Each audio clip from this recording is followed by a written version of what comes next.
नमस्कार, मैं पवन देव यादव। बिहार में मंत्रिमंडल विस्तार में हो रही देरी को लेकर कई सवाल उठ रहे हैं। राजनीतिक गलियारों में चर्चा है कि नीतीश कुमार और बीजेपी के बीच जो डील हुई थी, तो क्या वह डील पूरी नहीं हो पा रही है, जिसके कारण मंत्रिमंडल विस्तार रुका हुआ है। चर्चा यह भी है कि नीतीश कुमार लोकसभा के साथ साथ विधानसभा का चुनाव कराना चाहते हैं, लेकिन बीजेपी इस पर तैयार नहीं है। मंशा बताई जा रही है कि नीतीश कुमार विधानसभा में जदयू की सीटों की संख्या बढ़ाना चाहते हैं, इसलिए लोकसभा और विधानसभा का चुनाव एक साथ कराना चाह रहे हैं, लेकिन बीजेपी इस पर तैयार नहीं है। बीजेपी नहीं चाहती है कि बिहार में नीतीश कुमार की पार्टी एक बार फिर मजबूत हो, इसलिए बीजेपी लोकसभा के साथ साथ विधानसभा का चुनाव कराने के मूड में बिल्कुल नहीं दिख रही है।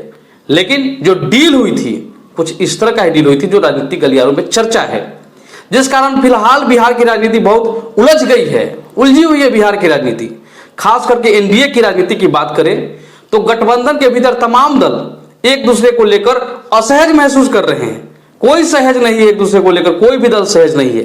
खास करके जदयू की इस असहजता को लेकर चर्चा में है कि जदयू और भाजपा के मिलन का एक शर्त यह भी था कि लोकसभा और विधानसभा का चुनाव एक साथ कराना है। जो बातें हुई थी नीतीश कुमार की शाह और मोदी जी के साथ, वो ये भी थी कि लोकसभा और विधानसभा का चुनाव एक साथ कराने की भी बात हुई थी। दरअसल बिहार में जदयू तीसरे नंबर की पार्टी है और यह बात नीतीश कुमार को ज्यादा परेशान कर रही है। वहीं राजनीतिक गलियारों में इस बात को लेकर अक्सर चर्चा होती रहती है कि राज्य के मुख्यमंत्री नीतीश कुमार भले ही तीसरे नंबर की पार्टी हो गए, लेकिन तीसरे नंबर की पार्टी बनने की कसक जो है उनमें हमेशा इस बात की रही है कि मैं तीसरे नंबर की पार्टी होगी, प्रति एक नंबर से तीसरे नंबर तक की पार्टी होगी। यह बात अलग थी कि वर्ष 2020 में विधानसभा के चुनाव में जदयू तीसरे नंबर की पार्टी बन गई और इसके बावजूद भी बीजेपी ने नीतीश कुमार को सीएम के रूप में प्रोजेक्ट किया, परंतु कहीं ना कहीं यह उपकार करने जैसा लगा और राजनीतिक गलियारों में चर्चा थी। बीजेपी ने इसको बड़प्पन के रूप में चर्चा हुई, राजनीतिक गलियारों में बीजेपी के इस बड़प्पन के रूप में चर्चा हुई, पर जेडीयू के भीतर इस बात का मलाल था कि तीसरे नंबर की पार्टी बनाने की वजह और अप्रत्यक्ष रूप से भाजपा ही है। तर्क यह दिया जा रहा था कि मोदी के जो हनुमान है, जो चिराग पासवान है, उन्होंने जदयू के लंका में आग लगाई।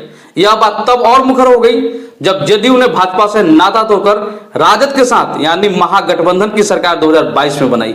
उस समय यह बात खुलकर जदयू नेता बोलने लगे कि भाजपा ने ही जदयू को जानबूझकर कमजोर किया है।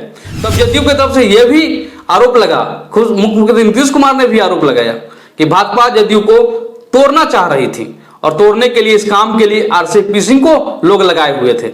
वही राजनीतिक गलियारों में इस बात को लेकर भी चर्चा है कि नीतीश कुमार विधायक के संख्या को लेकर भी परेशान थे।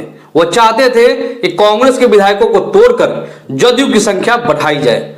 इस कार्य के लिए कहा जाता है कि नीतीश कुमार ने अशोक चौधरी को लगाया था। अशोक चौधरी को जिम्मेदारी दी गई थी कि कांग्रेस विधायक को जदयू में शामिल कराया जाए, पर अशोक चौधरी असफल है इस काम में। आपको जानकारी होगा कि अशोक चौधरी ने विधान परिषद में कांग्रेस की उपस्थिति शून्य कर दिया था जब चारों विधान पार्षद को जदयू की सदस्यता दिला दी थी उन्होंने और एक साथ जदयू में शामिल हो गए थे सभी। वहीं जब नीतीश कुमार महागठबंधन में थे तो तीसरे नंबर की पार्टी का दंश जदयू को महागठबंधन में भी झेलना पड़ा। विधायकों की कम संख्या को लेकर बात तब सामने आई जब लोकसभा के सीट शेयरिंग की बात होने लगी। तब महागठबंधन की स्टेरिंग पर बैठे राजद सुप्रीमो लालू प्रसाद यादव ने लोकसभा सीटों के बंटवारा का आधार विधायकों की संख्या बना दिया। तब जेडीयू ने इस समीकरण को नकार लोकसभा की सिटिंग सीट को आधार बनाया।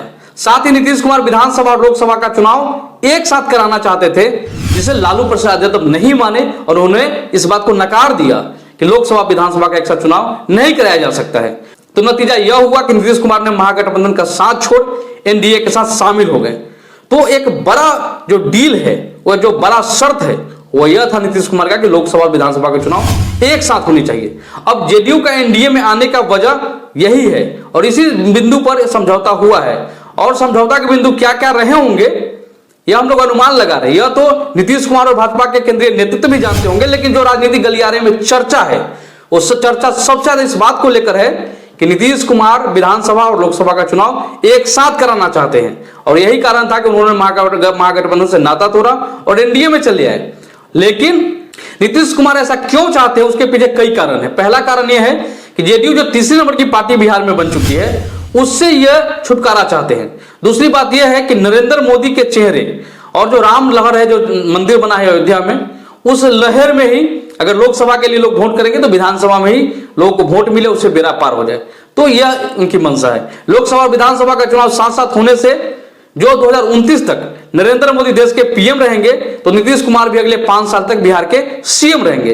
लोकसभा और विधानसभा का चुनाव एक साथ कराने का एक बड़ा कारण यह भी हो सकता है कि जेडीयू के भीतर यह अविश्वास है कि 2025 के विधानसभा चुनाव तक हालात कितना ठीक ठाक रहेंगे या नहीं रहेंगे। ऐसा इसलिए भी कि बिहार में सरकार तो बनी पर मंत्री वही बने तो भाजपा ने चाहा। नीतीश कुमार की जो पसंद थी उसे दरकिनार किया गया।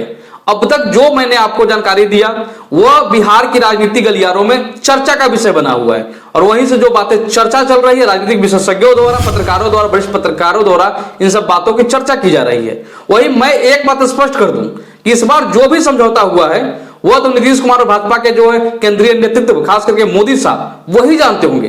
पर इतना तो कहा जा सकता है कि लोकसभा के साथ साथ विधानसभा चुनाव अगर होता है तो फायदा नीतीश कुमार को सीधे सीधे होने जा रहा है। ऐसा इसलिए भी कि बार बार गठबंधन बदलने से नीतीश कुमार की जो इमेज पर जो प्रभाव पड़ा है, जो विश्वसनीयता में जो गिरावट आई है, नीतीश कुमार की एक विश्वसनीय चेहरा अब नहीं रहा। ऐसे में नरेंद्र मोदी के चेहरे और बीजेपी के सांगठनिक स्थितियों का लाभ लेकर जेडीयू अपनी स्थिति को बेहतर कर सकती है। लेकिन जेडीयू के अंदर खाने में क्या चल रहा है यह तो उनके रणनीतिकार ही जानते होंगे। पर भाजपा की जो रुख है उस रुख से तो एक बात स्पष्ट है, वो क्लियर है कि लोकसभा और विधानसभा का चुनाव बिहार में एक साथ नहीं होने जा रहे हैं। जिस तरह की बातें भाजपा नेता द्वारा कहा जा रहा है और जो चर्चा है कि भाजपा नीतीश कुमार के साथ इस पर कोई समझौता नहीं करने वाली है।